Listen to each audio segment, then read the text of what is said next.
ವ್ಯಕ್ತಿಯ ಮಾನಸಿಕ ಮತ್ತು ದೈಹಿಕ ಆರೋಗ್ಯ ಸಮಸ್ಯೆಯು ದೇಹದಲ್ಲಿರುವ ಹಿಮೋಗ್ಲೋಬಿನ್ ಪ್ರಮಾಣವನ್ನು ಅವಲಂಬಿಸಿರುತ್ತದೆ. ದೇಹದಲ್ಲಿ ಹಿಮೋಗ್ಲೋಬಿನ್ ಪ್ರಮಾಣ ಕುಗ್ಗಿದಾಗ ಆಮ್ಲಜನಕದ ಕೊರತೆ ಉಂಟಾಗುವುದು. ರಕ್ತ ಪರಿಚಲನೆಯು ಸೂಕ್ತ ರೀತಿಯಲ್ಲಿ ನೆರವೇರಬೇಕು ಎಂದರೆ ಆಮ್ಲಜನಕದ ಪ್ರಮಾಣವು ಕಡಿಮೆ ಆಗಬಾರದು. ಹಿಮೋಗ್ಲೋಬಿನ್ ಪ್ರಮಾಣ ಕುಗ್ಗಿದಾಗ ಹೃದಯ ಮತ್ತು ಮಿದುಳಿನ ಆರೋಗ್ಯದಲ್ಲಿ ವೈಪರೀತ್ಯ ಉಂಟಾಗುವುದು.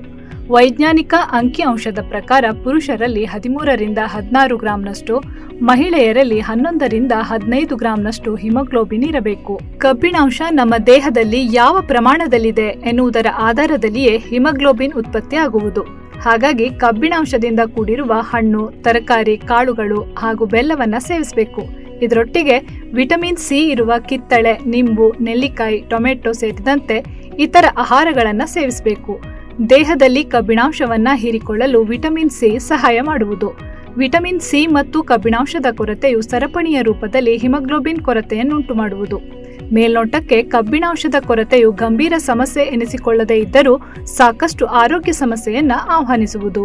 ದೇಹದಲ್ಲಿ ಹಿಮೋಗ್ಲೋಬಿನ್ ಕೊರತೆ ಉಂಟಾದಾಗ ವ್ಯಕ್ತಿಯ ಮಾನಸಿಕ ಆರೋಗ್ಯವು ಗಮನಾರ್ಹ ರೀತಿಯಲ್ಲಿ ಹದಗೆಡುವುದು. ವ್ಯಕ್ತಿ ಒಮ್ಮೆಲೆ ಸಿಟ್ಟು, ಉದ್ವಿಗ್ನತೆ, ಕೋಪ, ಅಸಹನೆಯ ಪ್ರವೃತ್ತಿಯ ಪ್ರಚೋದನೆ ಪಡೆಯುವನು. ಅಲ್ಲದೆ ಚಿಂತನಾ ಶಕ್ತಿಯನ್ನು ಕಳೆದುಕೊಳ್ಳುವನು. ಇಂತಹ ಸಮಸ್ಯೆಗಳಿಗೆ ವ್ಯಕ್ತಿ ನಿರಂತರವಾಗಿ ಒಳಗಾದರೆ ಡಿಪ್ರೆಷನ್ ಹಾಗೂ ಮರವಿನಂತಹ ಸಮಸ್ಯೆಗಳನ್ನು ಅನುಭವಿಸಬೇಕಾಗುವುದು. ಶಿಶು ಮತ್ತು ಮಕ್ಕಳಲ್ಲಿ ತೀವ್ರವಾದ ಕಬ್ಬಿಣಾಂಶದ ಕೊರತೆಯು ರಕ್ತಹೀನತೆಯನ್ನು ಪ್ರಚೋದಿಸುವುದು. ಆಗ ಮಗು ಮಾನಸಿಕ ಮತ್ತು ದೈಹಿಕ ಬೆಳವಣಿಗೆಯಲ್ಲಿ ಕುಂಠಿತವಾಗುವುದು. ವಯಸ್ಸಿಗೆ ಅನುಗುಣವಾಗಿ ಆಗುವ ಹಂತ ಹಂತದ ಬದಲಾವಣೆಯಲ್ಲಿ ನ್ಯೂನ್ಯತೆ ಉಂಟಾಗುವುದು. ರಕ್ತಹೀನತೆ ಉಂಟಾದಾಗ ಹೃದಯ ಸಂಬಂಧಿ ಸಮಸ್ಯೆ ಹೆಚ್ಚಾಗಿ ಕಾಣಿಸಿಕೊಳ್ಳುವುದು. ಹೃದಯ ಬಡಿತದಲ್ಲಿ ಗಮನಾರ್ಹ ಏರಿಳಿತ ಕಾಣಿಸಿಕೊಳ್ಳುವುದು. ಹಿಮೋಗ್ಲೋಬಿನ್ ಪ್ರಮಾಣ ಕಡಿಮೆ ಆದಾಗ ಆಮ್ಲಜನಕದ ಕೊರತೆ ಉಂಟಾಗಿ ಹೃದಯವು ಅತಿಯಾಗಿ ಪಂಪ್ ಮಾಡಬೇಕಾಗುವುದು. ಆ ಸಮಯದಲ್ಲಿ ಹೃದಯಘಾತ ಆಗುವ ಸಾಧ್ಯತೆಯೇ ಹೆಚ್ಚೆಂದು ಹೇಳಲಾಗುತ್ತದೆ.